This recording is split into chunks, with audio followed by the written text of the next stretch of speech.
missiles. But this conversation, even in rooms like these, has gone from we have to prevent them from developing nuclear weapons to we have to go get the nukes. And when you're talking to like the layperson or just the person who gets up in the morning, they have to pick up their kids and they're just going about their day. The messaging, it's just so confusing. What is someone to believe? To your point, and the messaging, is this not reflective of what the president is saying? And that's what people are responding to? Yes, absolutely. Yes. Yes. So I'm so glad Scott's back. But Scott mentioned shock and awe, which was Iraq, right? There was this idea, and I like the word you used earlier. I forgot when people come together. I don't remember what it was, but there was this drumbeat that Saddam had weapons of mass destruction. He had used them on his neighbors, which he did, but he was ready to use them again. Saddam was developing nuclear weapons. We were on the precipice of Saddam using, chemical weapons, biological weapons, not nuclear weapons. That turned out to be something he was saying just to keep Iran off his back. So again, there are people, it's the collective memory, right? So we do as a collective group, countries, groups, zip codes, we have a collective memory. And I know this because I was reading articles, I was watching commentators, and so many people were saying, "Here we go again." That was the phrase. Here we go again. Iran has nukes. Here we go again. And look at where we are. So now there's this memorandum of understanding that's going to be developed. It sounds like we're going to be using Iran's own money to go back in and develop infrastructure. So what I hear is that American companies are going to go into Iran, help rebuild, make a lot of profit, make a lot of revenue, but back here, Americans are selling plasma to buy dinner. And ultimately, the tipping point is not whether, and this is all my opinion, but I think I share, a lot of people share this opinion. The tipping point is not whether or not we got close but we didn't do it. The tipping point is if the American economy and the American citizen is a camel, how much weight can you put on the average American's back before his or her legs buckle and they go down to the ground? Ultimately, what are we doing this for? And, my grandfather was in the Army. My dad was in the Army. My nephew is down at Gitmo right now in the Army. Thanks for clarifying that. Yeah. And when people say we need to put boots on the ground, I'm of the opinion, and I'm of the opinion, if you truly believe this, and someone in your family is of fighting age, or you're of fighting age, if you feel this way, are you willing to pick up a rifle? Are you willing to drive your son or daughter down to the recruiting station and put a rifle in their hand? It's very easy to say we need to put people in harm's way when these people are numbers to you or faces on a screen. And I just think people should just think about this a little bit more, because we know from studies that the majority of our military comes from lower socioeconomic backgrounds. And the reason many of them join the military is because of the benefits. You get the GI program, they'll pay for your college tuition, all these other things. These people, they might be just names and statistics to many of us, to some of us, but too many of us like me, these are people that have names. These are people that, hey, I don't want to see, I'm just being candid, I don't want to see my nephew jump in to some foreign place and get his head blown off if our leadership can't tell us why this is happening and tell us what this is really for. It has been confusing from day one what the messaging is. And now again, it seems like the messaging is we had to go get the nukes. Well, what nukes? And Well, wait a minute. Let's stop right there. Because I was going to wait till you're finished, but now, since you say that again, I want some clarification from you. okay. Are you suggesting that the facts on the ground in Iraq and the facts on the ground in Iran vis-a-vis nuclear capabilities are analogous? No, not at all. Okay, I want you to make that clear if you don't mind, because Yes. I understand the collective memory argument, but I just want to be sure that we understand Daryl's position with regard to that. There were no, what do they call it, yellow cake, Yes, uranium. Precursors in Iraq, but there are enriched plutonium stockpiles in Iran. That is a Yes. fact, right? Yes. But being very specific, using your wording, right? There's a difference between saying Iran is enriching uranium to saying Iran has a nuclear weapon. At least I in haven't my heard brain. anybody, at least not on this stage, say that, and I haven't heard anybody in politics, including people who I think are warmongers and who I find, frankly, some of their comments nauseating, ever say that. I've never heard anybody say that. So then if I can have some latitude and just engage with you. If someone says we have to go get the nukes, what does that mean to you? I think when people are saying that, it's a shortcut to go getting the enriched uranium and destroying their abilities to create nuclear weapons. Okay, so you're an educated guy. If you said to you asked me what I yes, and that's how I see it. And I think that's how people I know see it. I know people who are not educated who see it that way. I don't think anybody is under the misconception that they have a nuclear bomb that's pointed at New York City right now, and that if we're not careful, they're going to set it off, and it's going to land on the damn parade tomorrow. Nobody is saying that. Well, the reason I would disagree with you, Gary, is because 2 months ago, when there was that alert that Iran had drones and they were sending drones to Florida, people were believing it. Iran's 8,000 miles away. The drone alert had to do with Cuba. It had nothing to do with Iran, and it is possible right now for Iran or almost any country, I presume, who has the connections, they don't need the scientists to put together what they call, I don't like the terminology, but it's what it's called, a suitcase bomb,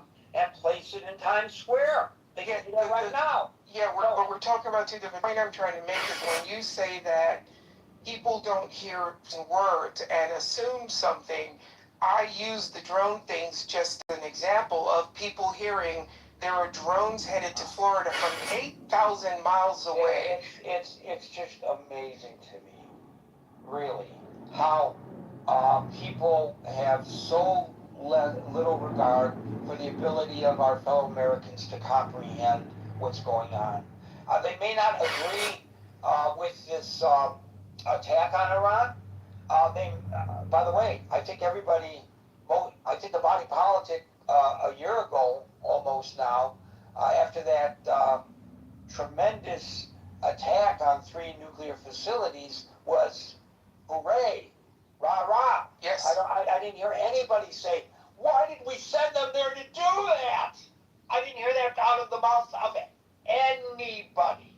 Now, there may be people who felt that, but I'm in the news media, I'm interviewing people, I'm putting stories on the air, I'm looking for multiple points of view. Every story that I put on the air, sometimes I have to stretch my abilities to find somebody who comments in the opposite position from whatever is being presented. That's part of what I do for a living. I never heard anybody argue otherwise. So I think, you know, you talked about being dismissive. You may be a little dismissive of the American people's ability to comprehend what is being communicated here. Even people who disagree with this engagement, I think they understand what it's all about. When I said dismissive, it was about the comment about that people, Americans, are concerned about the price of gas. And I said Americans are also. That may be dismissive, but it's not untrue. It is true that they're concerned about things other than just the price of gas. But you know, we are a headline society. Ever since Twitter came out with their original 90-character blogs, when people, even people who watch cable television, most of them, they have the sound down. They're looking at what we call in the business the lower thirds. Whatever they put on the lower bottom, a synopsis of what's being discussed by this panel of experts is what people go home with. But that doesn't mean that people don't have an understanding of the basic concept of the positions. They don't know the nuances. Many people don't. It's mind-boggling even to those of us who are in the business of trying to figure out the nuances. We discuss this every night in the newsroom, how difficult it is to suss things out because it's so complicated.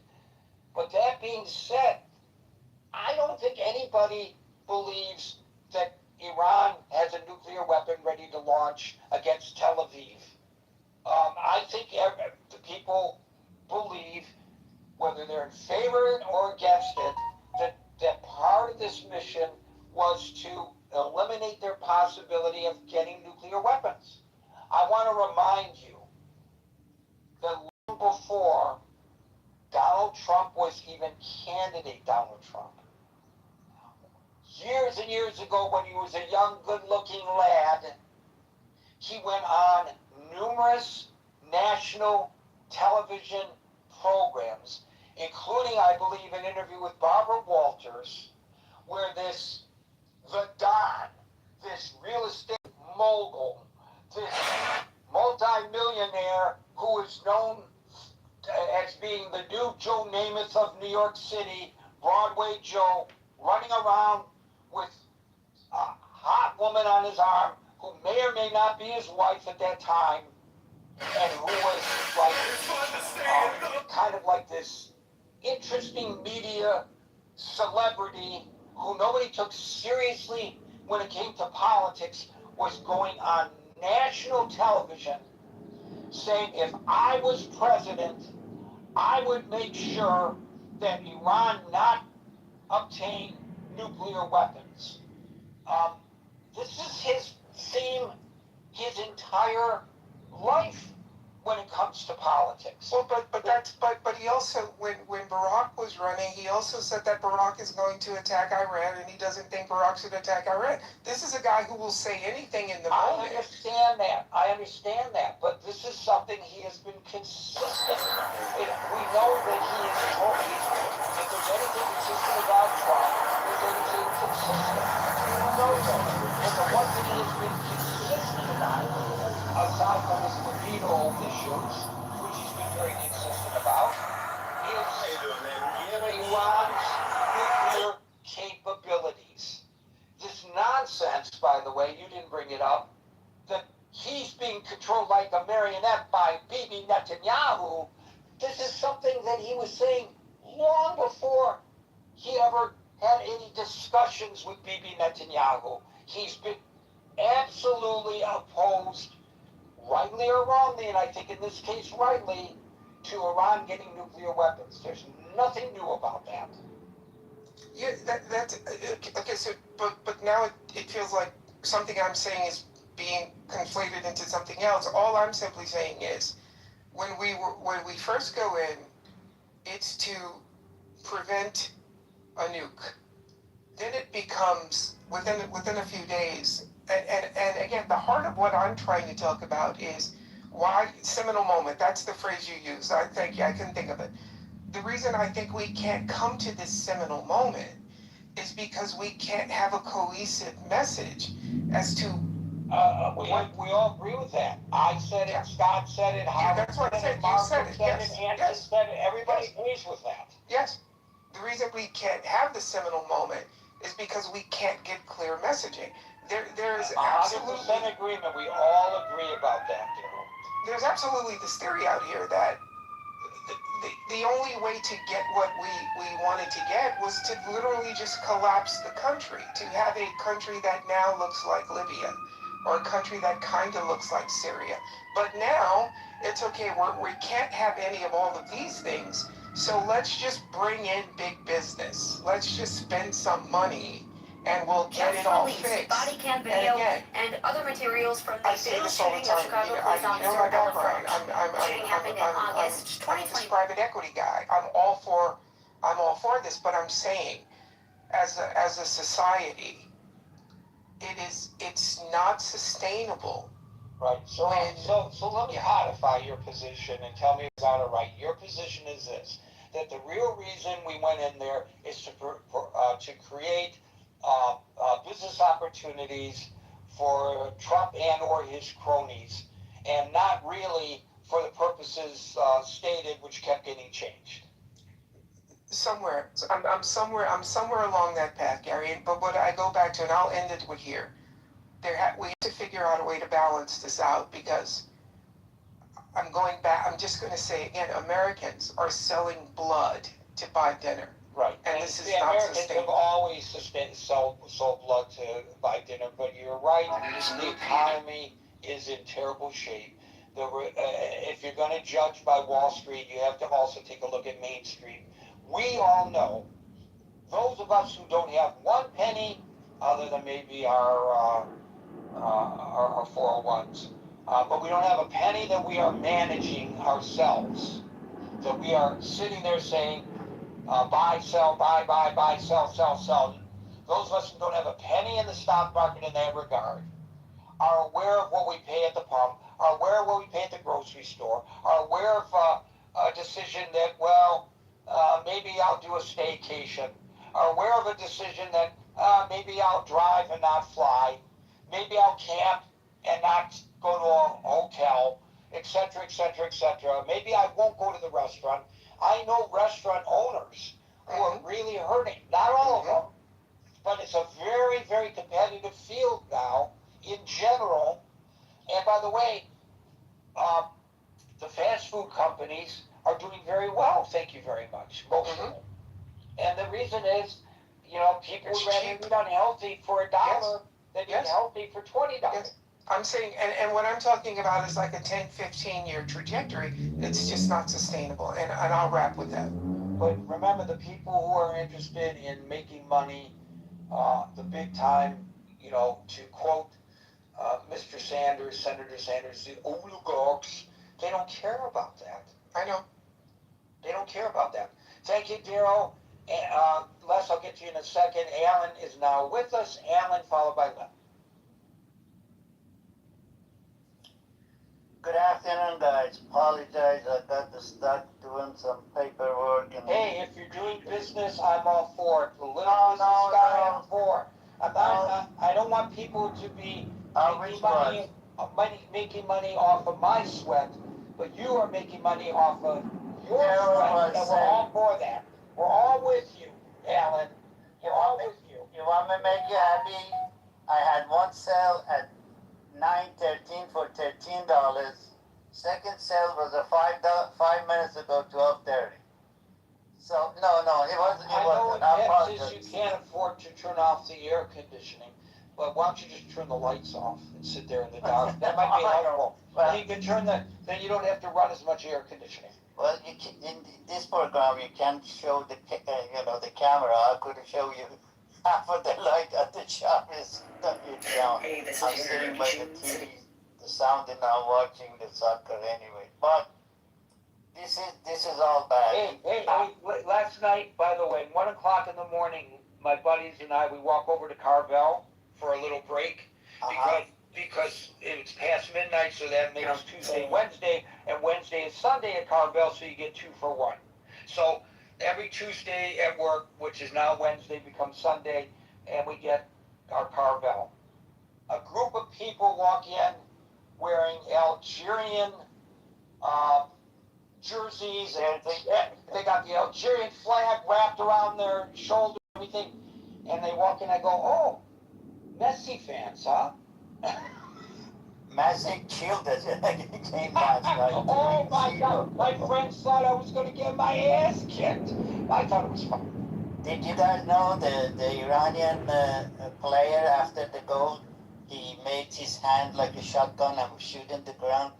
They dismiss his visa. He cannot come back to U.S. Oh, for God's sake! Listen, you and Iranians, I are in accord that we hate this regime in Iran. You've been with me for over 20 years now, more than 25 years, 26 years now. Alan's been with me on this program on a different, obviously, platform because Clubhouse wasn't around, but then we moved to Clubhouse. And so we've been in accord when it comes to Iran. This regime is bad. But when it comes to the sports, let them come and play. You know? no, I don't have no problem with they coming. Why are we harassing that team? Why are we telling them that they have to stay in Tijuana? You know what? They probably got a better deal going back to Tijuana because they're right next to a whorehouse. Well, you saw my posting, right? They are next to the whorehouse, and they're not going to get that privilege in Iran for probably all them life. This is a lifetime opportunity for them. That's right, But that's not the case. The thing is, Iranian doesn't like this team is because this team it's nothing other than a child of revolutionary but it doesn't matter. If you feel that way, that's what they are. Beat them on the pitch, but don't. Well, that's what they do. You saw. I don't know if you saw it or not. I don't think the United States government should be harassing them. That's what I'm saying. No, I know. With the same respect, they are our visitors, and they should be treated with the same Iranian, respect. they doing the greatest job to boo them in the field. Right, but that's different. That's individuals. And that's it. But I'm just saying, United States should sit back. We are a host country, and we should be treating every country that's invited, including a referee who says despicable things in his private life, or a coach who says despicable things in his private life. 100% agree. They're not coming here to set off bombs, for God's sakes. Let them come and let them enjoy. But anyway, let's get back to the topic. How dare you take me off the topic?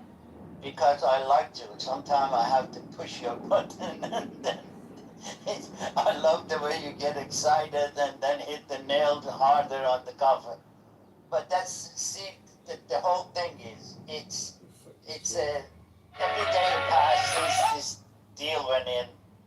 I believe in, the thing I read yesterday. President Trump told the Iranian help is on the way, but we didn't understand that. What he meant is he was talking to the regime and with Iranian on the street, and Iranian stupid like me, I thought okay, time is to do it. But the thing is, I still don't understand it, and it doesn't, I just don't understand. But majority of the people, they have acknowledged, they think the war, it was just as bad as the war with Iraq. I wasn't agree with Iraq. The war with Iraq was, as Daryl says, they said bomb, he's got a nuclear bomb, he's got a bomb. But the thing was, he was a grudges George Bush's son took because of his father. And And then he went in and he did, and most Iranian, they were disagree with it. We didn't want this war started because Saddam Hussein was counterattack on this regime and we know what the people predict. As soon as We made a promise to the working families of our state. oh yeah, I remember. And he mocked me when I suggested that we mistake going after Saddam Hussein. You don't know. I've been an expert in this field. Blah blah blah blah. He blah. was an expert. He was just a. His knowledge about the whole thing. They're not experts because they're fucking pops arrogant assholes. Exactly. You said it. But that's how it was. But this time, no element was there. But when I was assured, when Mr. Trump says ceasefire in January 17 and 18, and that screwed up everything. And I'm sure, Gerald says, Marshall says many times, we need to look at our benefit. We need to look at, our security, and that's the bottom line is. And there is nothing in it, and I'm afraid we have enemy within, and hopefully we come safe. I don't have no choice. I don't have no alternative except ask God every single day to keep us safe and keep us life, I guess. Back to you. Thank you, Alan. We'll go to Les, followed by the other Alan. Well, first of all, in terms of it being ridiculous not to not to go to war because they don't have uranium stocks, they don't have bomb right this second or 5 minutes from now. That's dumb because we tried that with North Korea and they just played us for time. And that now it's too late. And Iran's, already been very aggressive to its neighbors. You name a country in the region, and it's likely that they're being, in danger because of them. And so I disagree, that we didn't have a reason to go in there. The power of atomic weapons and its power to kind of blackmail people is just horrific. Basically you've got the power of the sun at your disposal. So that's we know that they have had nuclear stockpiles. We knew they were doing it because they wanted to have a bomb. And they still have, a city full centrifuges to purify the uranium. And those are things we have to get rid of. In terms of using, certainly we would need troops on the ground to secure the strait and to affect it. And I simply understand that that's asking a lot. People, ground wars in Asia are horrific.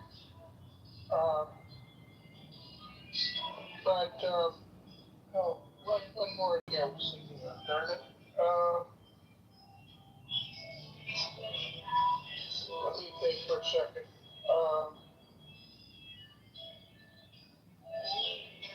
In terms of economic,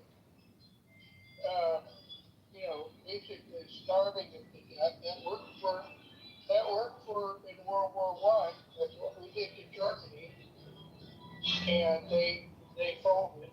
And then, you can't just say, you can say that the top people are, they're going to hang on to the last moment. But to keep society, a nasty society like that going, it's the government. You need to have collaborators. You need to have soldiers and people that keep the other people under control. And that takes money. And if they are starving and they know there's an alternative, uh, sanctions are starvation, etc., is a way of getting people uh, to fold. When I say starvation, I don't think we should be, trying to hurt civilians. I think we should be trying to keep them from basically paying their collaborators. Thank you. Thank you, Les. I have breaking news, and I don't know exactly what this means beyond what I'm going to tell you. Breaking news, Trump officially signs the Iran agreement. I don't know where he was when he signed it. Was he in France before he got onto Air Force One? It was digital, Gary. No, the digital signing was earlier. I just got a notification of digital signing. So there's been a second digital signing? I think you're getting a report of the same thing. I mean, it's very confusing. But anyway, I thought there was a digital signing over the weekend. No, I just got a notification of digital signing just now, right around the time that you announced it, maybe like half an hour before. And now he signed it again. And I don't know whether that means Vance goes to Switzerland on Friday or not. Who knows what the hell's going on? This is what I was saying earlier, have a little faith, not faith, but a little understanding of what people in these newsrooms are going through. I'm telling you, honest to God, literally, even on the overnight shift, I could put a story in brand new in my hourly rundown and change it before the anchor gets to it to read it because something has happened on the ground or something the president said that changes what we just put into the show. It's mind-boggling what's going on right now with regard to the news. We don't even know what we're reporting. I mean, we're reporting the facts, but we can't even take the time to put it into context. It's very, very difficult. Well, Gary, to be honest with you, to achieve what they want to do is to keep me and you and everybody else on the stage of confusion. Isn't there a song about that? Thank you, Alan. Thanks for your interjection there, Norm. Thank you, Les, for your input. We'll now go to the other Alan, followed by the aforementioned Norm. So, Gary, I hate to add more complexity to this, but... I already got a headache, Alan. I already got a headache. Be gentle. The other day, after I was on, one of your people on stage made a big deal about getting rid of all of the nukes. And I was quite frustrated because that's a terrible oversimplification. And I kind of align myself with what Daryl was saying, but I would like to add a caveat, which is, as I understand the JCPOA, it allowed Iran to have nuclear material for medical purposes, for potentially nuclear power. I think that when we say all nukes are bad, them having all nukes are bad, we are really putting them into the prior story. It's like saying all sugar is bad. No, refined white sugar may be bad for us, but a human can't survive without natural forms of sugar. So it is incredibly stupid to oversimplify the issue of nukes. And so I wish that in your media situation specifically, when you talk about the nukes, we should go back to this part of the JCPOA that allowed them to have it for purposes such as power and medicine. Thank you. And to the question of what do people think when they say they don't have the right to have nukes, I think anybody suggests that they shouldn't have it for power or medicinal reasons. Oh, I disagree with you, because I think the guy who was on after me the other day used the word nukes and did not define it that way. And so I think that for a lot of these people, you know, the JCPOA. So from now on, are you suggesting that when somebody says Iran shouldn't have nukes, I have to ask each caller what they mean by that specifically? I think everybody recognizes what people mean by that. Well, I'm not so sure. Maybe you should. You don't have to always do that, but maybe you should say, what about for nuclear power or for medicine? Because I think a lot of these people don't think about that. I don't think they don't think about it because that's not what they're thinking about when they say that they ought not to have nukes. But they're not suggesting that that people who have cancer ought not to get radiation treatment in Iran. I'm not sure that I agree with you. I could be wrong. You know that General. But have you ever heard somebody say that? I have heard people refer to nukes the way that people refer to sugar. People think all sugar is bad. All sugar is not bad. Sugar is part of the human condition. You know, it may well be that that's not a perfect analogy, but I would submit that I don't want to use the name of any specific person, and I don't want to insult any of your stage members, but I don't think most people understand that some amount of nuclear material needs to be allowed for medical and for power purposes. They say if Iran has one iota, one whatever it is, in you know, nuclear materials, it is wrong, and I think that's unfortunate. May I say something, Gary? The admonishment I gave Daryl stands then, Alan, with all respect to you as well, and that you're selling the people short when you think that they don't understand the baseline of what's being discussed. What people say when the president says that Iran should not be allowed to have nukes, he's not saying they should not be allowed to have radiation therapy, which they already have. Everybody knows what he means, and we don't have to break it down into that kind of nuance. I mean, there has to be a baseline of discussion, and I think most people understand that baseline of discussion. I'm really a little bit amazed that you and Daryl even bring it up. Either that, or I'm totally oblivious to the fact that a good portion of the population has no idea what we're talking about. Yeah. I understand Alan and Daryl, they both mean well, but I'm afraid the knowledge about capability of this regime is almost zero. The government goes to the hospital and shoot the doctor because they were treating these demonstrators. They're not going to sit down and emphasize on the nuclear power facility to help cancer people and the medical and so forth and so on. Since Obama signed that treaty with Iran, Iran had plenty time to build a nuclear facility to help the electricity. Tehran, the capital city, in last 2 years, they have 3 hours electricity in a day. Come on, guys. When they said nuclear power, that means nuclear bomb.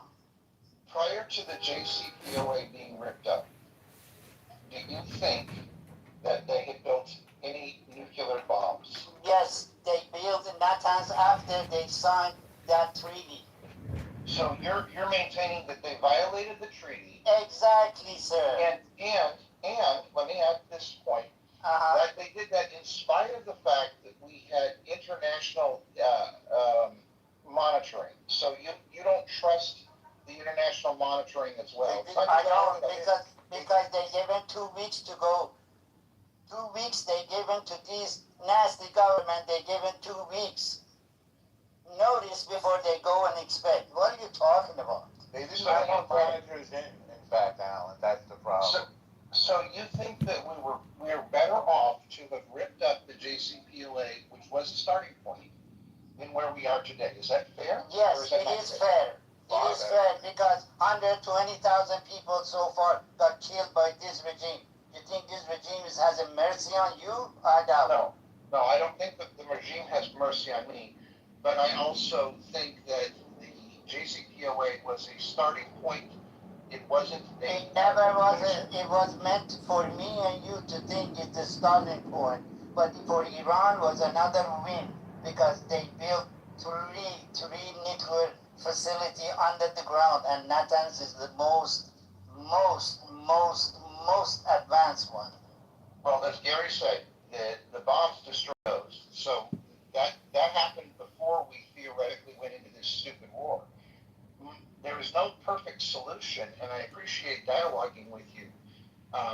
But, you know, Iran is not going to give up everything without, I mean, I think the JCPOA, I have yet to be convinced that it was this horrible deal and worthy of being ripped up. And so I think the point I'm trying to get to is, you can't talk about what happened after the JCPOA was ripped up. You can't say they had nuclear weapons after the JCPOA was ripped up because we didn't abide by it. We don't know where we ripped it up. That was why we ripped it up, Alan. Okay, so we can have a discussion about the JCPOA. And there are going to be people who think that it was a great starting point, and other people who think that it was because of the sunset clause on it, it was worthless. But I think the point that Alan, the moderator, is saying to Alan, the caller, is that anytime there's any agreement with Iran or its proxy for any kind of stand down, it is used by Iran and its proxies to rebuild and reconstitute whatever military or terroristic assets that they have. And so I think you can argue, even if one were to agree with Alan, the caller's point, that the JCPOA, as the president at the time, Obama said, or as he says in retrospect, we got to where we got without entering a war, and now we're back to having to enter a war to get back to where we got with the JCPOA. There may be some validity to that argument, but the fact still remains that Iran cannot be trusted to abide by any agreement that is reached. And there is intel today to suggest that even if they say, sure, come in and take the nuclear dust, which we haven't even gotten to that point, there are other facilities in that vast mountainous range that have yet to be detected that are already in operation enriching uranium. That is the issue, I think, that Alan, the moderator, is trying to allude to. So, Alan, the caller, hold on a second. Alan, the moderator, tell me if that's a concise recitation of the position you're trying to make. Exactly. You said it a lot better than I do because your ability to speak is 100% more than me. But I go with Alan, our spokesman did a minute ago. I understand his point, but we are not dealing with the legitimate government. We're not dealing with the government. There is a shredded truth to them. They are bound to get us any way they want. That's in them book. Yes, And but... Go ahead, I'm sorry, I think I was cut off. no, it's okay. Back to you, sir. I was going to say, if you believe that, and I believe that too. I shouldn't say you believe that. I said let's assume what you said. It seems like the current agreement, the proposed agreement, is even worse because we spent all of this money back in 2014 or 2012, whenever we did the JCPOA, we spent all of these millions and millions and billions of suitcases of dollars. And now we're going to spend them all over again and give them even more resources. So even if I accept your point, which I do, how are we better off with this current agreement than we were with the JCPOA? I never said we are better off. We are 10 times worse, sir. Did you hear what I said? When President Trump says to Iranian help is on the way, he meant help to the regime. But we as an Iranian, I as an Iranian born, an American citizen, didn't understand. 80 million Iranian, they did not understand he meant he was talking to regime. They thought they talking to them. 120,000 people dead. It is not the number they can forget. They're not giving up. That's the main thing, is they are not giving up. They're saying it every day. They say we go in the street, we die, but we will not. I heard you say that, but I still maintain that if the JCPOA was not perfect, nobody is arguing that. But there is a tendency for people who are Trump lovers to draw in very straight black and white lines, and unfortunately this is a complex situation. And I appreciate you acknowledging that we're worse off with the agreement now than we were before the JCPOA. So thank you. Thank you both, and to Alan, the moderator, if you think my English is good, wait till you hear my Farsi. Just kidding. El Normo, followed by Brian.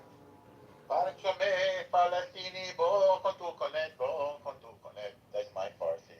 Alan will understand. So, right, Alan, the moderator?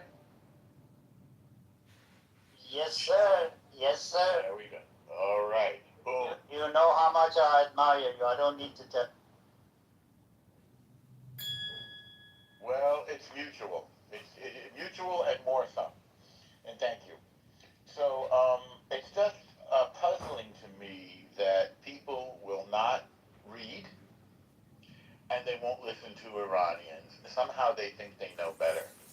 With their superficial Twitter-sized take on a situation like this, geopolitical situation. The problem with the JCPOA is that the restrictions phased out, and therefore was regarded by the Islamic Revolutionary Genocide Corps as a path to nuclear weapons. A path to nuclear weapons. It would have sunset by now, of course, last October, I believe, 2025, and so we would have been in infinitely worse situation had we not torn it up in 2018 after we discovered the secret nuclear weapons program of Iran. The plans, the scientists, the nuclear sites, and worst of all, the enriched nuclear material, which they had not. Right, and by the way, if you don't mind me interjecting, No. you'll recall that after the JCPOA was put into effect, there were a number of Iranian nuclear scientists that mysteriously died, and a number of mysterious accidents that occurred in their nuclear weapons program that they shouldn't have been producing anyway under the JCPOA. So in the first place. In the first place. So there is the proof in the pudding that while it was well intentioned, and I'm not saying it was a good idea to tear it up, but I'm saying that while it was well intentioned, it was not a panacea by any stretch of the imagination. Not least of all because they violated it. Because everything, which is something that Alan would have told us all, not you and me, I'm just saying told us all, and did, that it would be violated. He knew that they would not abide by it, and he was right. He was right. And we should listen. I was just hitting some high points here. I think it is an emotional and nonsensical appeal to somehow compare or to contrast selling one's blood for dinner with defense money that was requisitioned a few years ago to buy the munitions that we've expended in this war, which of course we will have to replenish with newer, more modern, and even more effective military technology. So that was just a very manipulative, in my view, unfair, inaccurate, nonsensical, emotional appeal that has nothing to do with this war. Um, let's go. There was a statement that we don't know why we're there. I'm not. I think the problem with the messaging wasn't with the messenger. It was on the receiving end. With all due respect, why? Because anybody watching the situation knows very well that there were four huge reasons. And again, President mentioned it, Secretary of State mentioned it, Secretary of War mentioned it, and I mentioned it here. Four big reasons for going into Iran. Number one, the nukes. Number two, their ballistic missiles. Number three, their terror proxies. And number four, their horrific slaughter of their own people. And it is baffling to me that people cannot seem to muster any enthusiasm for the beautiful and cultured and Western-leaning and educated and enlightened Iranian people to be free. For some reason, they just don't count. I don't get it. On the subject of civilian nuclear use or nuclear material that was just mentioned, forgive me, patently false. Because they were, nobody cares if they enrich to 6%, which is what you need for civilian use. The problem is when they enrich to 60%, which keeps them, which has no civilian use and puts them within arm's reach of a nuclear weapon, which they were continuing to develop, and which they could put on a ballistic missile and deliver to Europe for now and soon enough to the United States, certainly and everything in between, by the way, making them into a little North Korea. And many of us will remember when our President Barack Obama left office, he said the number one problem was North Korea. And the reason why is because of its nuclear ability. Well, this country, I mean, we've compared them to Nazis, the Islamic Revolutionary Genocide Corps, not the good people of the country. They're even worse in some ways than North Korea, certainly, because they are expansionist and imperialist, and they want to kill everybody that doesn't worship like that. I don't think the North Koreans want to kill people that don't worship Kim Jong-il. Um, so I mentioned that they had secret nuclear sites before we tore up the agreement, and this was confirmed by the IAEA, the International Atomic Energy Agency, and the IRGC did not let them in to inspect them. There was a mention that people don't want their good family to go into war. I understand that. Many of our parents, grandparents, siblings served this country nobly. Some didn't come back. My dad did. I have his flag right here on my coffee table in a triangular box. You may, with the glass pane, you may have seen those.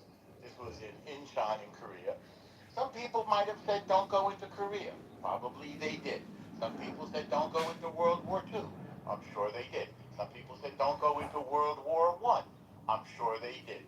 Unfortunately, all of those people were in the wrong because the United States is willing and able to defend the rule of law, a laws-based society, which includes freedom of trade and freedom of the seaways and freedom of information, by the way.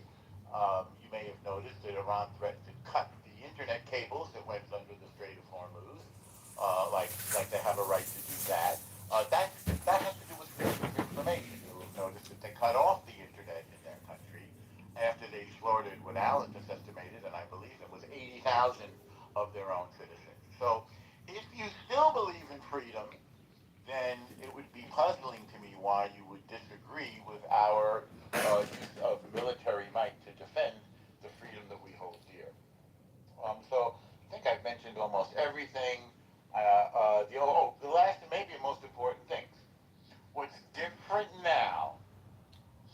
different now is that we have shown them that we are willing to enforce our American will to freedom militarily. I'll say it again. We have exposed Iran as a paper tiger, and we have shown them that we are willing to hit them and hit them hard if they don't abide by their agreements. That's different than before. We did not have that military will before. I don't know, Norm. You could build a case the opposite's true. That they view the U.S. now as a paper tiger, and they have the upper hand in leverage moving forward based on the MOU. Well, you'd have to take a look at the damage that we did to them to determine whether you think that's a paper tiger. Well, what damage when we're going to be reimbursing them $300 billion? Hang on 1 second. You can't have it both ways, Norm. No, I think I would say that you can't have it both ways, Howard. We have shown them the extent of damage that we are willing to inflict on them, and we have shown them that as pirates, they are not going to hold the world hostage and somehow enjoy freedom of movement. So we are willing to suffocate them and blockade them, and we are willing to smash them militarily. They cannot sustain that. We can. That's the difference. Yeah, but we elected to not sustain it, and we're giving them new life. I don't know if we're giving them new life. We're resuscitating the regime. Wait, Norm, let me. We're resuscitating the regime. We're going to release, $300 billion in reinvestment. And when do we get out of it? The strait's going to be open.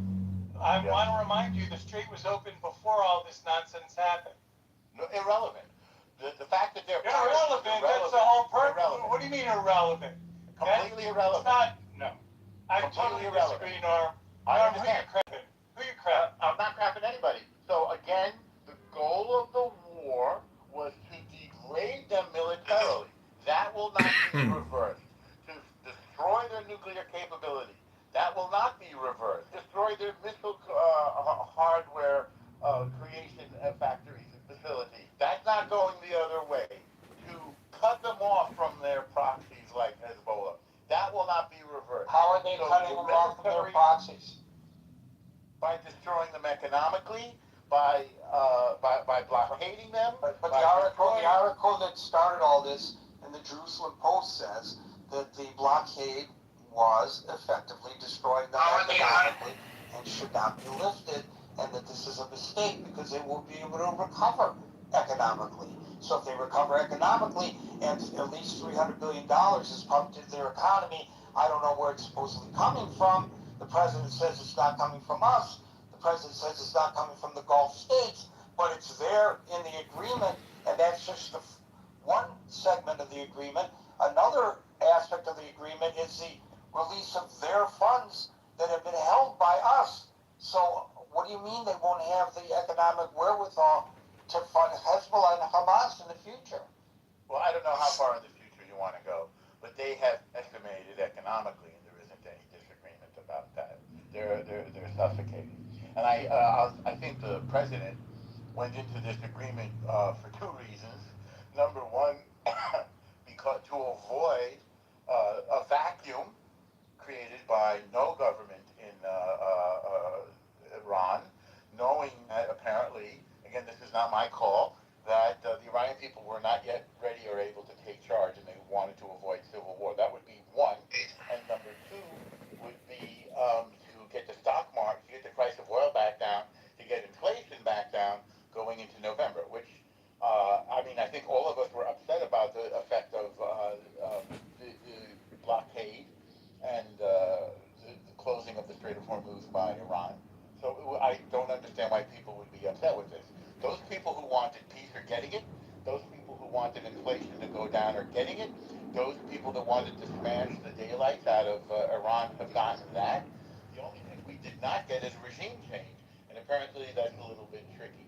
Now, I respect Captain Anson on his view, but this wasn't only a military operation, it was also diplomatic.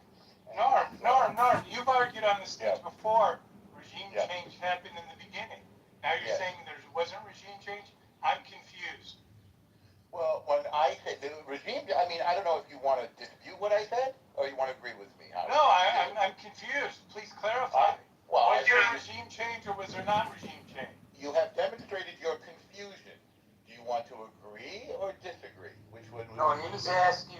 clarify, Norm. Come on. Yes. Okay. So obviously it was a theocracy before, led by a particularly destructive regime leader named Khamenei. He's gone. That's a regime change. This guy was It's the not a architect. regime change. The individual is gone, but the Yes. regime remains. Come on. You know that and I know that. Well, You can't we can look in the if you mirror. want. You can't look in the split mirror. hairs.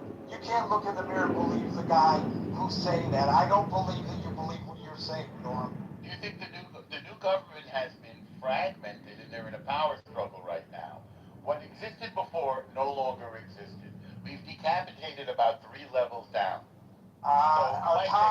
Time will tell whether that is an accurate assessment. But that's what we've been telling ourselves. the wacko Khamenei son is now ostensibly in charge if he's alive. We don't even know, so we can't say this is not what a regime change is. A regime change would be it no longer being the Islamic Republic of Iran, but the Democratic Republic of Iran. That would be a regime change. That would be desirable, certainly. But we're not there yet. Well, but I agree with you there. I agree with you there, but to say that it's a regime change is really a stretch. This is Madison Avenue-esque.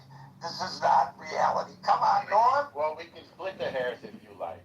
It's not splitting the hairs. It's calling things as they are. Apparently, previously, Khamenei was in charge. This new guy apparently is not in charge. The IRGC is taking apparently, and the IRGC is a regime change? Yes, because led by a particularly destructive. The regime is usually identified with its leader. I'd like for you to find any experts on what's going on in Iran and send me their thoughts that there's actually been a regime change. I'm sorry, but I know you well enough to know that you're just blah blah blah here, and you don't even believe what you're saying. Well, no, you don't get to speak for me in terms of what I believe. What I will say is that it's a semantic matter, and you can have it either way. It's not a semantic matter. It's a question of what's going on the ground. I thought it's the definition of what a regime. No, come on. Don't make this an issue of Webster versus the Encyclopedia Britannica. This is a reality. There is no regime change. Okay. There's been no substantive change. Alan, has there been any substantive change in the regime? Alan's busy with a customer. God bless him. Moving on to Brian. Thank you, Norm. Brian, that was very interesting. Yeah, Brian, hey, Gary, one thing I will quickly agree with Norm, as he said in the beginning, people don't read the details, period. And I'll leave it there. You're right. Brian, followed by Dave. Hey, a lot of the things I was going to say have already been spoken, so I'll shift gears a little bit and talk from a little bit more of a strategic level. But first, I'll start with this notion that the $300 billion is just going to be pallets of cash, like we saw previously delivered to the Iranian regime. It's going to come in the form of loans and repayments for reconstruction efforts like buildings, bridges, things like that. So it's more in terms of loans and lines of credit for rebuilding, and probably most importantly, it's going to come from private sector. So it's not just going to be a government transferring funds, either physically or digitally. It's going to be companies going in there from around the world, Asia, Africa, Europe, and America, going in there and rebuilding the damage that was done. And then, it's all coming from private sources, not coming from U.S. taxpayers. So I think that's an important point to make, because one, that greatly increases the likelihood that the money goes towards its intended target, as in rebuilding, those pieces of infrastructure. And, of course, Iran could say we're rebuilding this airport hangar and now we're going to use it as a training facility for our terrorist activities. I don't know, something like that. So it could be repurposed and that exists. But private sector involved from countries around the world, they're going to be closely monitoring that. And if those intentions or if those requirements are not met, the funding will instantly shut off. I mean, the private sector is going to be much more likely to oversee that in a more diligent way because they are, not going to be. Many people felt that I overreacted about the team takeover that happened on June 15th at the Trader Joe's location that I was present at. It was about 8. This could change.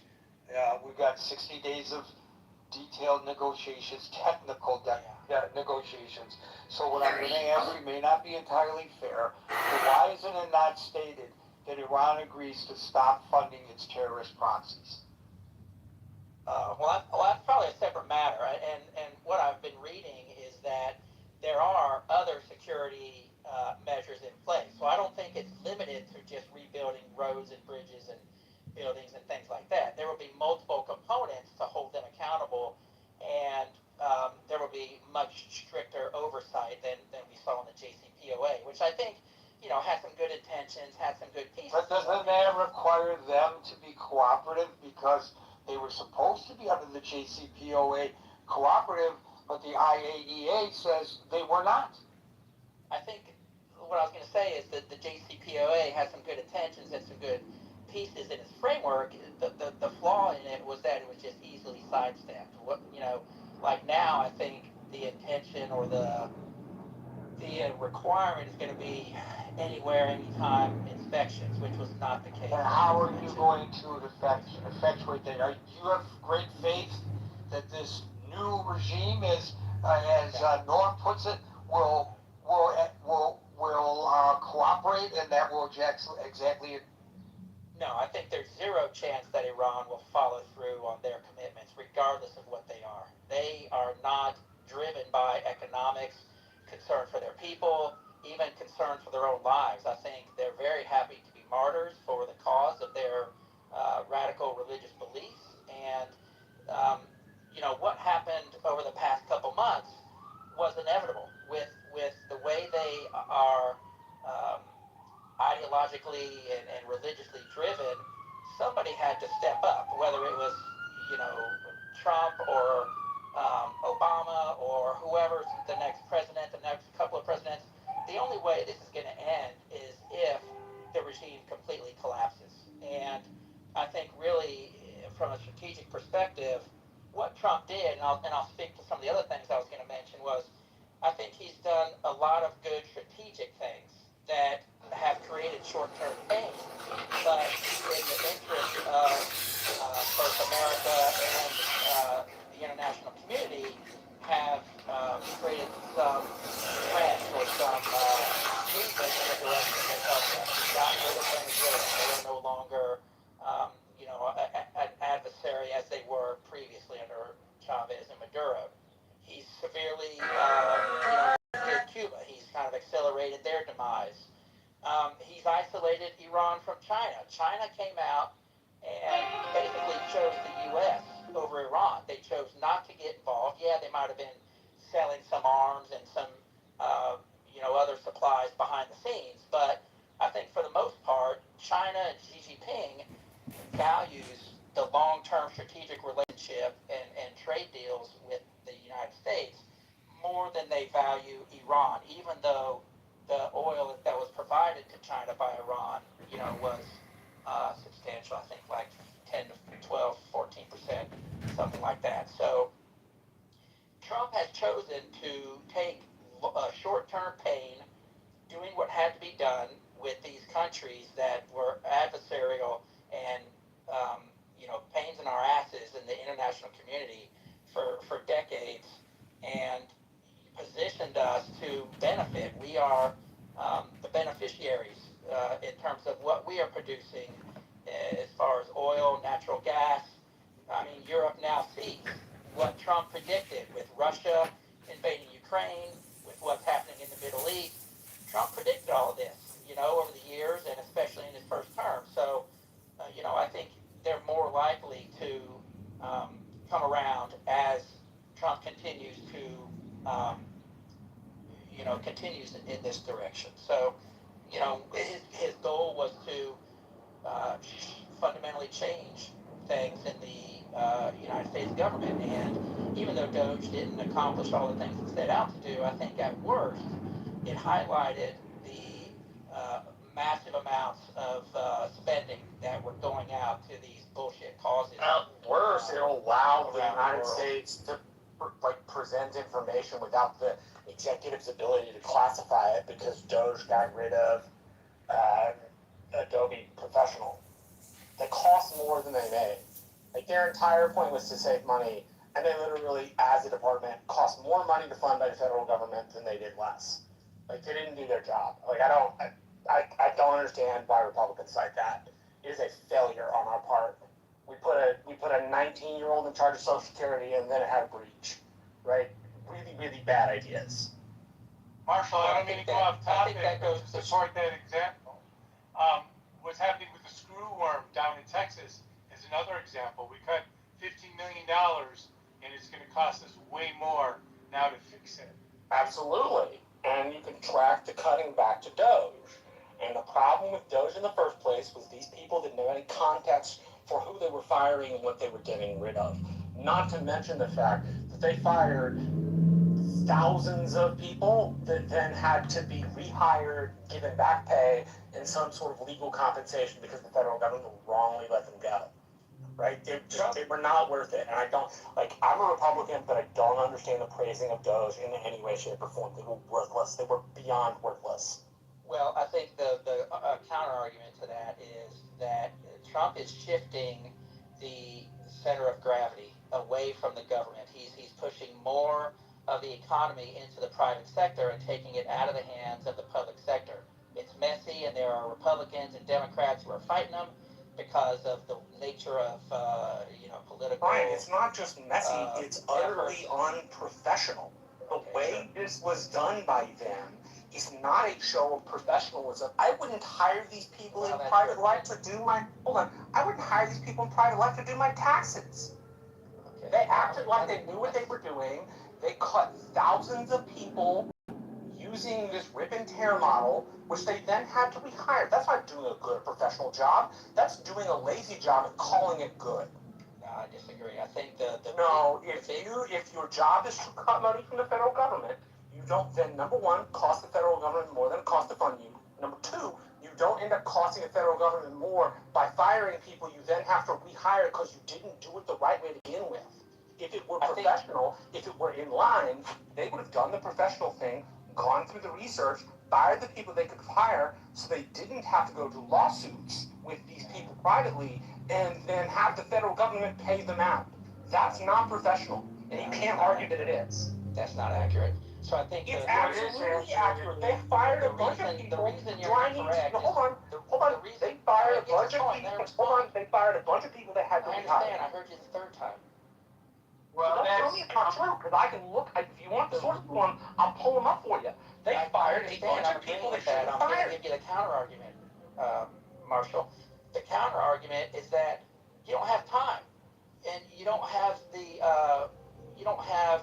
the time to go through the bureaucratic red tape to go in there with a scalpel. What you do is you go in there with a I'm going to say political shit, and I'm going to waste the taxpayers' money, and I'm not going to bother, and I'm not going to bother to do it right the first time. And I'm not going to bother to do the task right the first time. If what universe is repeating a task 3 times in any way good for the U.S. government or the people that relies on it? That's not my point. My point is, you don't tell me that you don't have enough time to do it right. That's wrong. You do have time to do it right. You chose not to do it right. Okay, guys, I don't know what this has to do with today's topic. I agree with Marshall. I'm trying to close the loops here. What I'm saying is Trump is working at a strategic level that a lot of people just don't understand clearly, because Brian, it's not a misunderstanding. They were put in charge to save money. You don't save money by costing more money than you should. I got that, Marshall. You're right. So we have another one who believes that the American public doesn't understand what we actually see in front of us, and we thank him for explaining it to us. I cut it off because it's 6:55. We only have 5 minutes left, and we have 1, 2, 3, 4 people in queue. Dave, and maybe followed by David and the others. Dave. This topic we must look from top down, not go for the finer detail at a very low level, because that doesn't change the world. The whole idea is today's topic is very critical. It's not just domestic, it's about global, right?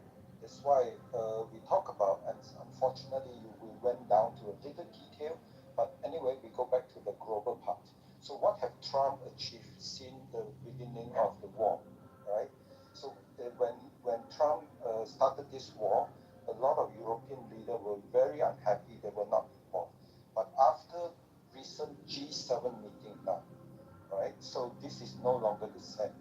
That G7 and other a total of 40 nations are come together that they're going to help in either by contributing to Navy ship to clear the mine or somehow financially contributing. Okay?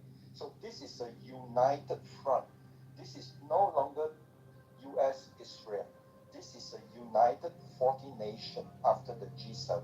So this is what Trump claimed he wanted to achieve during his first inauguration speech, uniting, right? So and just like the prior speaker said, you know, sometimes he might do it very bluntly, but we are facing what he claimed in December 2025, civilization erasure. It's not just Europe, the entire Western civilization. There's no time to be Mr. Nice Guy.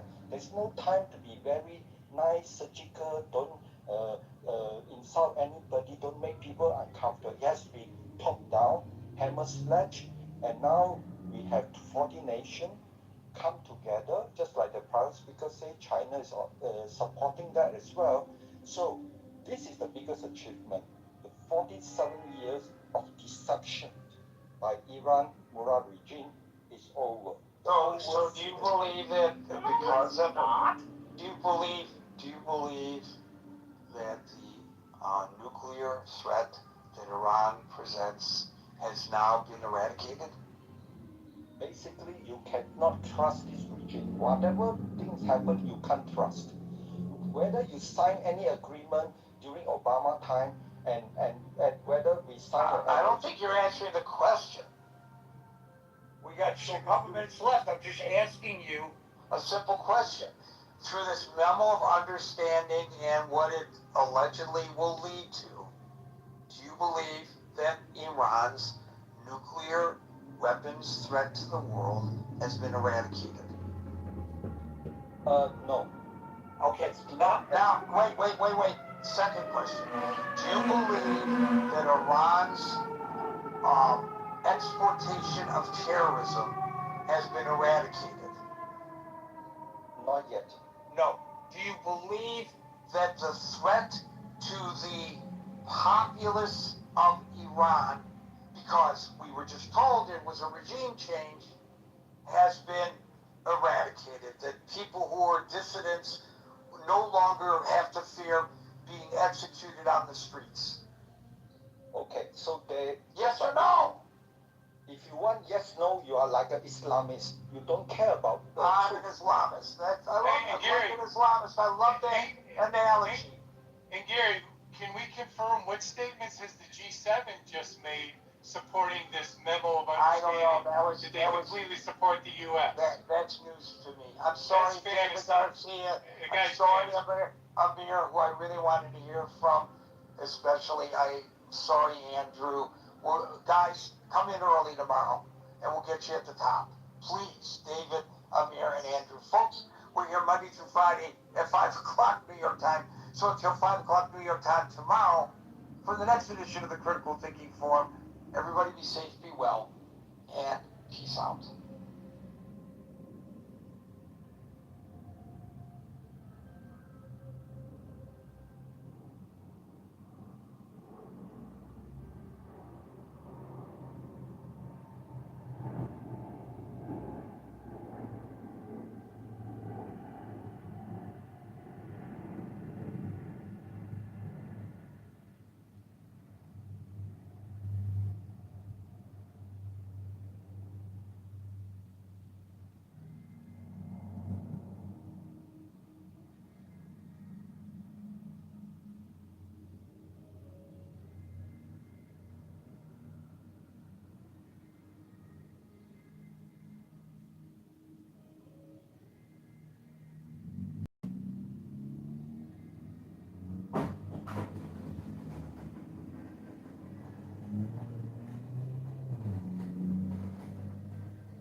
weren't intended to.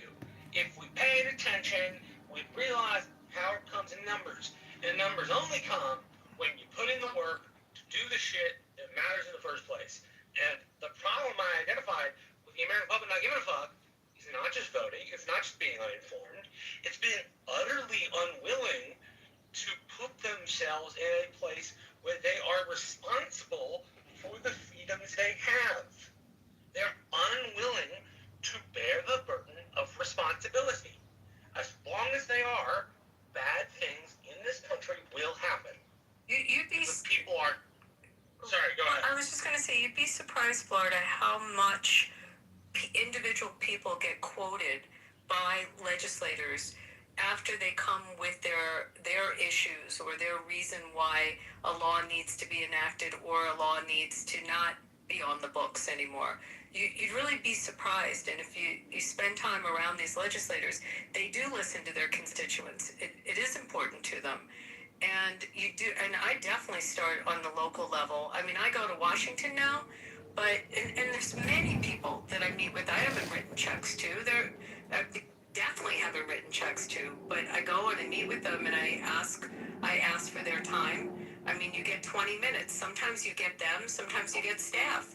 And that's on the federal level, but on the state level, I mean, something just happened with my county commission that pissed me off. And I put a call into, and then I put a call into the guy, and then I got his number, and I sent him a text about something that happened at a hearing at the county commission. I've appeared in front of my city council on a few occasions, you know, under public, during the period of time when the public can speak. It's, you know, you get on the agenda. I mean, it sounds a little kooky, but you can do it, and they will listen to you, and you really would be surprised. But if you don't do it, you'll never know. Period. Suggesting Florida, like, again, you and I disagree on a lot of stuff, but you're actually pretty persuasive, and you have a lot of opinions. I mean, you know I'm correct. You know I'm no, I don't think you're correct all the time, but I think you have an audience in legislators on your state level. You know, they care more about your checks than they not on the local level. You'd be surprised. Absolutely on the local level. Not so much. I mean, it's also like, I mean, you're in a bigger state than mine. Mine's a little state, so it's easy to access people on in state elected offices. It's smaller here, but I mean, you got to try it. You know, what is driving you crazy? That's state law in Florida that you really want to have a voice about. Think about it and reach out to them.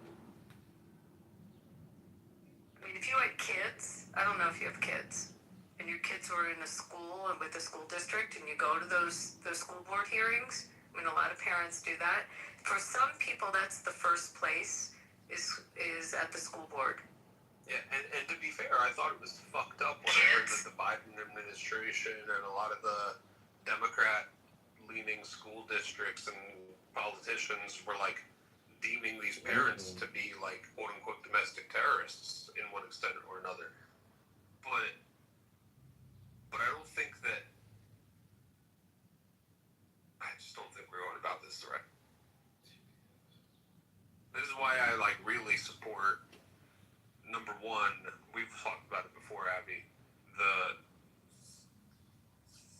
the more stringent campaign finance laws, number one, and then number two, changing the voting system entirely to allow for like ranked choice voting, so to speak, where number one, people would have to like be more clearly labeled when they're donating, or organizations would have to be more clearly labeled when they're donating, and it would take the dark money out of politics and also large money by like minimum by setting limits. They are labeled. I mean, again, I told you on the federal level. It's not true. Let me just say it. I have $5,700 I can do to a member of Congress, or like if I have an event at my house and it costs me 5 G's to do it. That, you know, but I can't have an event at my house for $10,000. Yeah, but what about the People's Republic of North Carolina? You can't give nobody at that event can take cash. Money, I tried to tell you. If you can't get to a class. State parties. No, they cannot. Super PACs can donate to parties. They have to be American citizens. No, they can't. It's illegal. No. That's the specific issue with super PACs. Super PACs don't donate to campaigns because it's federally illegal to do so. No, Florida, if you don't believe me, pull any NBC report from any member of Congress or the Senate and He quote left. me He where. left. Oh God. I know. What a bitch. I'm gonna text him right now. Hold on. Let me text him. You're a bitch. I'm gonna send it right now. This is not what federal law says. Federal law says. He just said, I don't know. That's just lame. I don't know what he's doing. He doesn't know listen.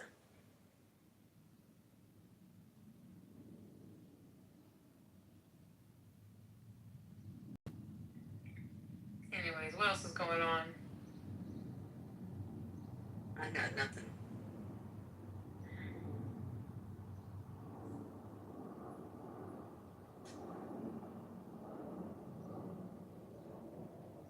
I'm texting him, come back. Stop being a little punk. He does that. He runs out of and on this particular subject, because I came with hard facts on it every time on who can go into super PACs, how super PACs are disclosed. Every single time he tries to say the foreign governments, and I try to tell him it's illegal and PACs can't take it if they're political, and he runs out. Marshall, you've seen him do that. It's annoying. I'm like, that's just not what it says. Like, look at a campaign finance report. Right? This is the proof that people are like, they can go to FBC and pick out any campaign finance report from any member of Congress or senator in the country, from any political action group, from any coalition committee, and they don't. Because they're too fucking lazy to do anything about their fucking beliefs. It infuriates me.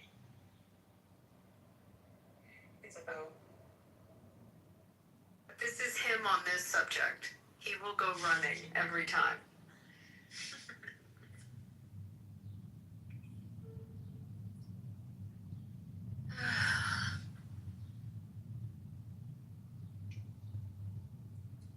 What's for dinner, y'all? What's for dinner? I'm feeding the dog right now, so it's chow, and I'm giving him this pumpkin stuff that you're supposed to give your dogs. Someone talked me into it. Some kind of like pumpkin patch thing I put on the top of the food. That's what dinner looks like, right? Pumpkin for dogs, huh? Yeah. That's good. What are you eating?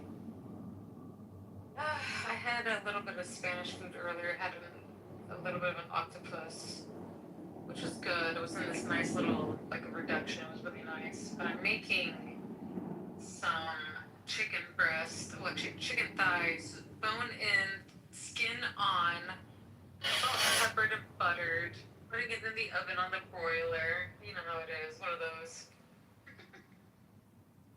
I was in a room earlier and they were talking about how to make a steak like a steakhouse. Like, why my steaks at home never taste like Fleming's or a steakhouse. So they gave me all the instructions, like literally everything I have to do. I mean, that's the process. You have to use a cast iron skillet, which I never knew. I always put it on the grill, which is wrong. And you have to use the butter. You have to like baste it in butter, and you have to baste the cast iron pan in butter as well. I mean, so they went through this whole thing, 1.5 minutes on each side, and then put it in the oven. I never did any of this. No, I just stick it on the grill. So Sometimes butter at the end, depending on what kind, but not all through. Like at the end, I'll put some depending on what kind of cut it is. They said to baste it while you're on the skillet. And they said you have to make sure that the other thing they said is use the kosher salt, and you have to make sure that there is no water anywhere. Yeah, you need to dry your shit. I didn't know that either. You gotta pat dry that motherfucker. But I do not. My steaks, maybe like I don't eat steak. I cook usually for my man. So we get a ribeye, maybe about like an 1.25 to 1.125 inches, you know, in that area of thickness. Cute marbleization, but I literally put on a cast iron skillet, sear it, I sear it like hot sear. You gotta hear that shit. And then I lower the heat. I cover it. And then I raise the heat. I flip it, sear it. I cover it and I lower the heat. I don't have to put it in the oven. I don't have to do that extra step. Yeah, lower the heat just a bit. Cover with the lid. I mean, I'm so lazy. I have a big grill in my backyard, you know. So I just like delicious though. What? Yeah, but it's not the same. It never tastes like a steakhouse, right? So You're right. You're trying to replicate. You know, there's one video that was done by what's his name, Gordon Ramsay, that cooks a perfect steak on a grill. You should check it out. Let me find it for you. And you're not supposed to put the sauce on until after, right? So Right. no sauce at all, marinating. actually. I think there's no marination. There's no marination. There's no marinating. There's no sauce. There's no nothing like that. It's just salt, pepper, butter. Apparently. You know what I'm saying? They The steak said seasoning I put on top of it too. you do put steak seasoning on. Okay. So she said rosemary and I forget what the other spice was, and garlic, I guess, in the butter when you're basting it. What kind of you put like stuff you buy that says steak seasoning? Yeah, it's Mrs. Dash steak seasoning. Yeah. Oh, I found the one that's on a cast iron skillet with Gordon Ramsay. Let me put that in the chat. This is the one that I learned off of, and every time someone talks about how do you make a steak, people even talk about this video. I'll put it in the chat. Y'all check it out. It was done about, 18 years ago. It was posted 18 years ago. Wow, it doesn't change, man. Doesn't change. Hey, Derison. But smooth beer. Everyone derises here. Let's get it started. Is that Army? How did the game go yesterday? It's fun always. Yeah, it keeps iterating, keeps getting better. I want to tell you about a small victory I had, or a small defeat, depending on how you look at it. My friend told me a while ago, and I'm taking this to my heart, that if you go more than 2 days without going to the gym, you're in a rut. So I've been trying to stay consistent, and it's been a few days, so I feel like I'm in a rut, and then I was like, all right, I'm going to force myself. I'm going to the gym. And then I get to the gym, and they have a sign on the door that says, we're installing no equipment, we'll reopen tomorrow. so I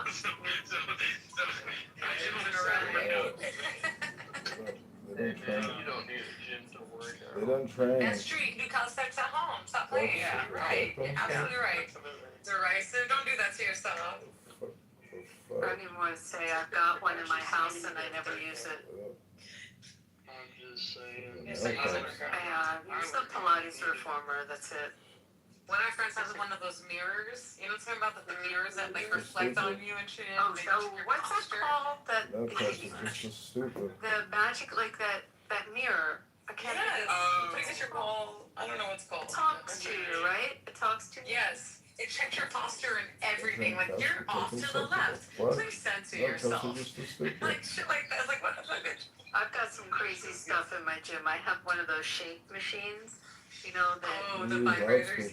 It's the power plate. It's Put them called. out on the ground. I mean, Serendipity just Hands behind back. Legs up. When she talks to us, she told No compliance. Just get you a They bag, move. put 35 They pounds die. in it, and just walk.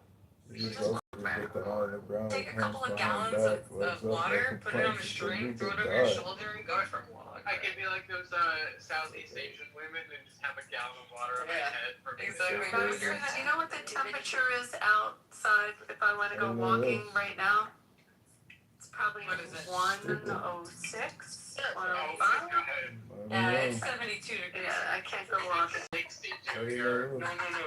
You gotta do this in the morning, like 4 a.m.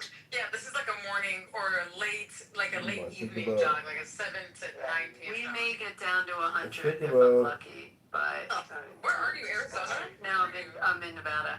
It's hot. Oh, Nevada. I think about the outcome. Hey, as I said, man, you just gotta do it really early in the morning. And then I'm sure Ella.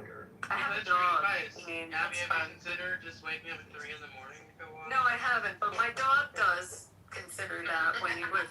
Think about the outcome.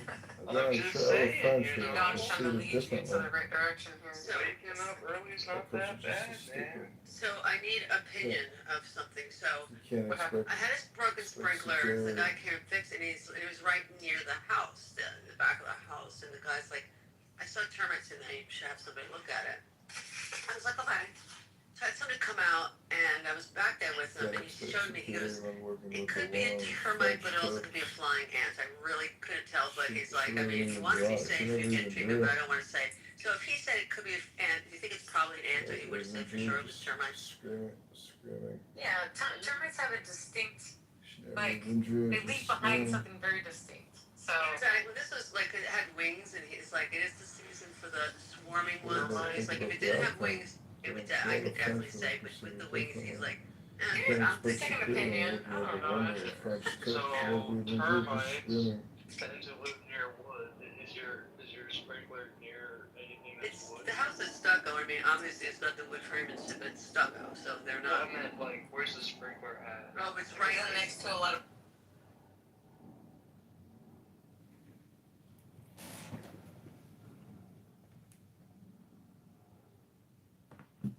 No, I can't come back with, in my Anon. Here we are. Hey, I'm back, everybody! A lantern fire. Hey! Dark areas and lots of wood. Yeah, no, it was nothing like that. So yeah, so I'd go with ants personally. But I'm not sure. Get a second opinion though. Yeah. What do I know? Don't take my opinion who's been bitten by shit from the ants, you know, and been in like really interesting areas. Do you live in a termite, like an area that has termites? Because not all. Yeah, check the termite. Like check the farmer's almanac. So you got termites. No, like in certain geographical areas, they're more prevalent. Yeah. Tis the season. Also treated subterraneanly in 2018, and the guy who sprinkled said that's supposed to last 10 years. He said more like 7 years. So I'm thinking, but yeah, if I get somebody else to do a free estimate, I'll have them come to the free quote. I hate termites. I hate termites. I hope they die. I am in a fucking house. I just need to go back to living in a You know what's weird? When I was doing work back east, like anytime I'd represent someone with a house purchase, like in Jersey or PA, like you always had to have termite addendums and termite, like, you know, always part of agreements, and all kinds of warranties on termite inspection. You had to have the termite inspection. You had like asbestos and termite. Here, in this climate, we don't have termite issues. You know, like you don't have the termite addendums. It's just weird. So that's why you have to check if they're prevalent where you are. That's true. Yeah. Well, you guys don't get a whole lot of rain. You know, we go. This is probably good for the rainy season, but. That's what I'm saying. It's like this is the season for it. Check. Well, have you checked on Reddit? I hate to say this. I know it's dumb. I've gone to Reddit for a lot of stuff and found good information. So yeah, go to Reddit and see if Florida's having a termite situation. See like an abundance. You know what? And I think I'm gonna take. There's an app called iNaturalist. iNaturalist, yeah. Yes. So I'm gonna dig in there and try to take some pictures and see what they say. I do that for New York City. They have a little bit, and they show you where all the rooftop beehives are. New York beehives? Yeah, we have rooftop beehives. They make their own honey and everything. They sell it.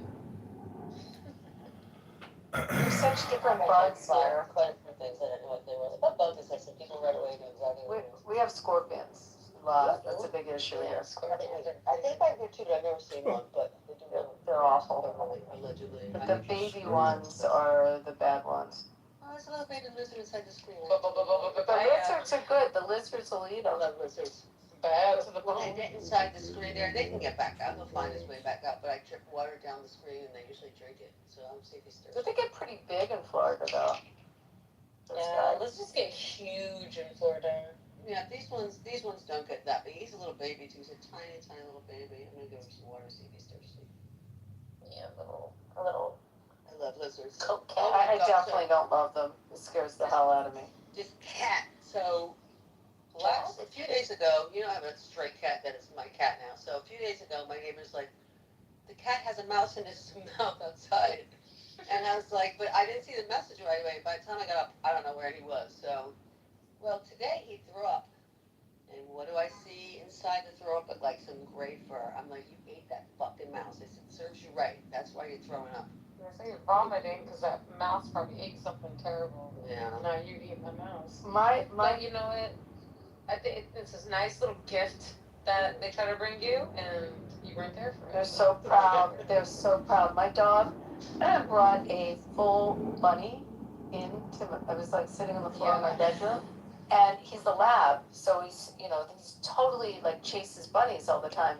And he finally like had victory and got a bunny. But the bunny, there was no blood. The bunny's eyes were wide open. The bunny had It was a gentle gnaw. well, no, the bunny had a heart attack. The bunnies, because bunnies die of heart attacks, like of shock. Get anxiety, right? Right, anxiety. So Thankfully, my dog, he's only Chihuahua, never killed anything, nothing. This cat, he's brought mice before. It's been a while. So I thought he had stopped, but apparently he just didn't find it. And I feel bad because my Chinese You support zodiac, abortions. my Chinese You support zodiac is a liberal rabbit, and I invaders. also You die. hate Trump. Why vote for you? Just 2 weeks before the holidays last year, the Department brought mice before. of Education abruptly discontinued 2 vital federal grants sustaining. Cat used to kill squirrels, and I'd walk out in the Hello? morning in high school and see a decapitated squirrel. Oh no, That squirrel probably deserved it. I actually hate squirrels. I love squirrels. No, it was on a squirrel. I've never seen this. Yeah. Oh, this bird outside was big. Not a bird. So Alan, do you have squirrels where you are? I have no squirrels where I We am. have black squirrels. Do you have squirrels? This was back east. In Boston, right? Yeah. But you don't have them now. Do you have Boston? He's from Boston. Do you have squirrels where you are now? In California, And how did they get to California? And they got across the country, but they bypassed Nevada. It's too hot. They're like, fuck this. They went along with Lewis and Clark. That's what happened. They just kept going. They had a little backpack and they said, fuck it, let's go right past this. there's a big joke in there somewhere, but we haven't found it yet. Shut your ass up, Alan. Ain't no joke better than the ones we told. Oh, I'm sorry. Potentially come next door to this lizard. And I always do this. You're very nice. And then that drink, and there was one that last year that was here for like a weekend. When I dripped the water, he would go run into it. I'm like, oh yeah, you're not trying to kill me. You're giving me water. Hope just get stuck in the spider webs back here, bro. There's a squirrel. Huh? There's a squirrel here with a purple tail that's trying to kill me. Oh, he's not trying to kill you. Yes, he's trying to kill me. Stop that. Every fucking time I try to walk by it, I know the purple tail every fucking time. It runs past me, so the purple, like, it's always in front of, like, a step. It runs in front of me in front of a step, and so I'm like, I, like, jumble my steps, bro. It's trying to kill me. Just checking. I don't like squirrels. Zero. I can't stand this squirrel. Let's just start saying nice things about squirrels. It's because I live in the neighborhood, and it's these fucking gay-ass squirrels. You're a gay squirrel. They hate me because I'm straight. They call me fish and they fucking distort me. Wait, Farrell. They're gay and they called you a fish? Yes. Some of them are trans, I think. The purple one's gotta be trans. Yeah, you know, that is the first time in 40 years that I've heard, that was the term I heard back east, that gay men refer to women as fish. I've never heard it repeated till now. Now it's coming back, baby. I just know it's alive and well. It's probably Baron, be nice to the gay squirrel. I'm trying to be, but it sure wants me dead.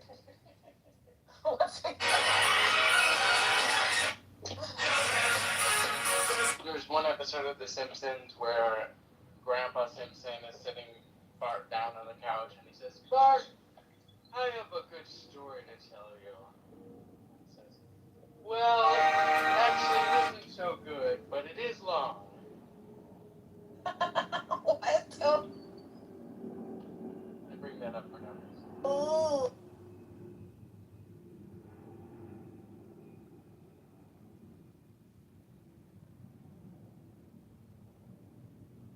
The parade is tomorrow. The next parade is tomorrow. That's gonna be exciting shit. Oh, okay. Where's it down Fifth? Where are they doing it? Down Fifth? They're doing it. Yeah, it's gonna be down the Bowery up to City Hall. It's gonna be a cute little like Wait. it's like a 12 blocks. The Bowery to City Hall? Isn't that crazy? That's so weird. Why there? Because nobody goes to Fi-Dye anymore. No one goes to the Bowery anymore. No one goes there. And it's really gonna end. weird. It's gonna end at City Hall because that's where we're gonna. Well, Mayor Mamdani's gonna be giving the keys to the city to NBA players. I thought it should have happened around MSG, but up to like at least 59th Street or whatever. Right, or down Broadway. Yeah, I mean, why wouldn't they end at MSG and like have everyone gather in there or like? Alright, something. I agree. World Cup. The World Cup, that's why. Oh yeah, the World Cup. We're all having a World Cup here. All the Scots in Boston are visiting too because they just want to go. Maybe people uptown just realize that the crowd gets rowdy. They don't want that around. Maybe. When we had the one for the Eagles in Philly, it went down Broad Street, which is like where the Mummers march, and then it went around City Hall, if you know Philly at all, and to the Art Museum, where Rocky ran up the steps. Yes. And then they did like speeches and stuff from the steps to the Art Museum, which is like the natural parade route. So most of the city can see it. So that's crazy. It's like hidden in New York down there. It seems like it's not even going that far, but I don't know. Well, it's not. Things remain to be seen. The Bowery to City Hall is like a 15-minute walk. Right, but it's just I don't know what to expect. I'm gonna be complete. They want it to be, what is that called, a ticket? Where they're gonna throw a ticket tab. Do you know what I'm talking about? Ticket tab throwing. Like back in your Ticket tape. Ticket tape. Yeah. Thank you. Ticket tape. Ticket tape.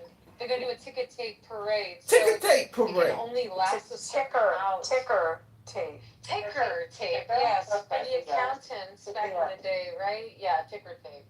So it's gonna be a ticker tape parade. So it can only last a few blocks, anyways. Because if not, it's gonna be just terrible. So they have sanitation on board. They have all sorts of volunteers to clean up afterwards too, so it can't be that long. When's the last time they did a ticker tape parade? That's a really wild thought. That's a good question, actually. I did hear it's been a while.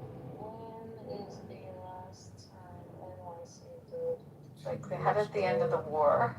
March World War 7th, 2008. 2018? No, I just. Oh, you make that up. I mean, I'm thinking of like Kennedy in a ticker tape parade. 1973, when the Knicks won the championship. 1973 was the last ticker tape. Wow. So they're gonna do it again because the Knicks won again. Wow, I like that. Oh my God. That's good. Okay, I still don't understand what An acid attack the injury. ticker tape parade.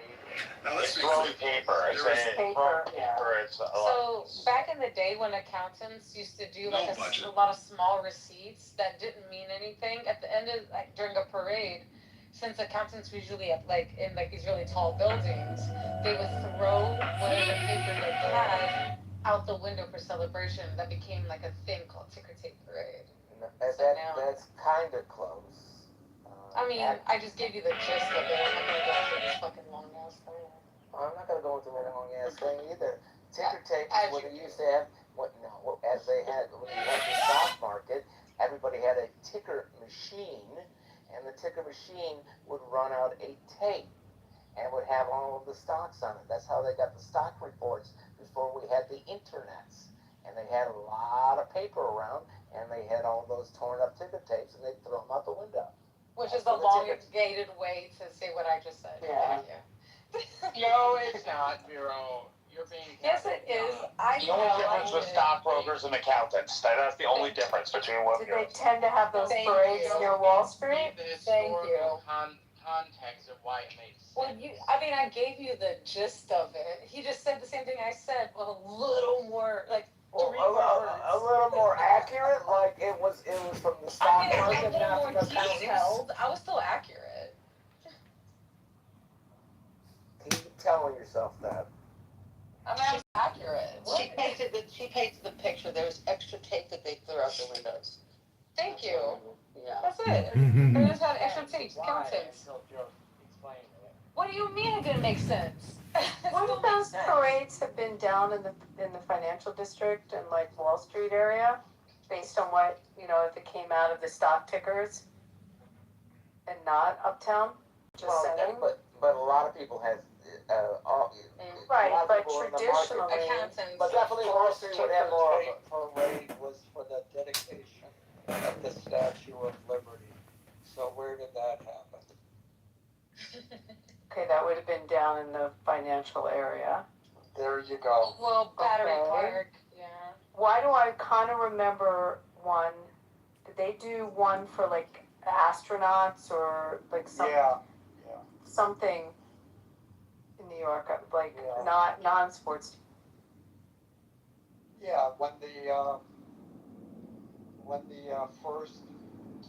first two astronauts went up and landed safely, I think they had one. Who was the first one not to land? Buzz. Neil Armstrong? No, that's the moon. Buzz Aldrin, but Buzz. No, I'm talking about the Mercury program. Alan Shepard. So when he came back, I think he got an invitation. But then Gus Grissom, he was the second. He didn't get one. No, he wasn't the second. I forget. But by the time he came back, there were no.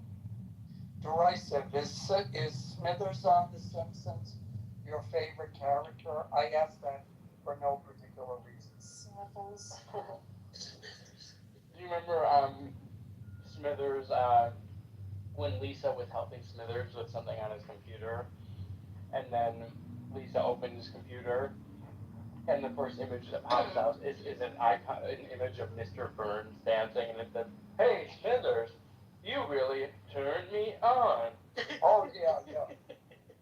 Or he has the fantasy that Mr. Burns is Marilyn Monroe singing "Happy Birthday to You." Yeah. Tomorrow's gonna be so much fun. I'm so excited for it. Nice, I'm so excited. I'm fucking ready.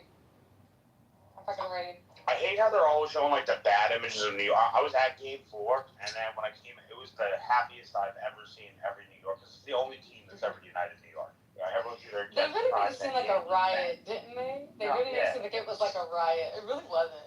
No, it wasn't at all. I mean, it wasn't in every part of the city, but it certainly was in some parts of the city. No, it wasn't. That's with any city that wins a championship, right? No, It's just. I was in Times Square. It really wasn't. It really wasn't what y'all thought it was. Yeah, it was.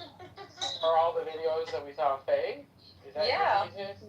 they're Do you just think like they're fake hiding. videos? I was there, bro. Like, and the next morning there were farmers Is markets. it possible I don't know. I shit just like didn't happen in front of your exact field of vision? Sure, but It I mean, happens like everywhere. Like when a like a team wins a riot? championship. Okay, well now you're it saying is. three different things. No, I didn't say sorry, I nothing can't happened. please you here. I'm sorry, I can't please you. I mean, multiple things can be true at once. Yes, most of the city people were It wasn't, but there wasn't but what I say is destruction. true. It wasn't the riot that people are making out to be. There's nothing wrong with what I said. You're a stickler, dude. You must be.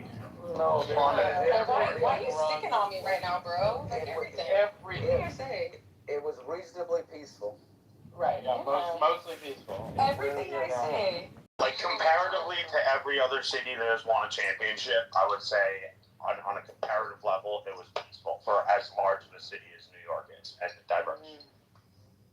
New York needs to win a hockey championship. I said no one ever. Then we'll see how peaceful they are. I didn't know we had hockey fans like that. Yeah.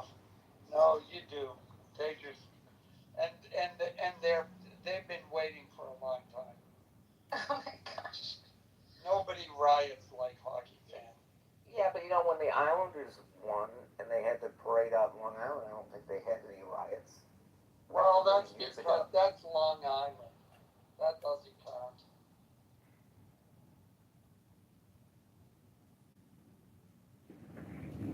I have no basis for that statement, but it felt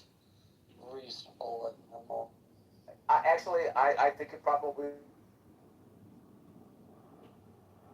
Death was, after Cain killed Abel and Yeah. went off. Adam and Eve had another son, and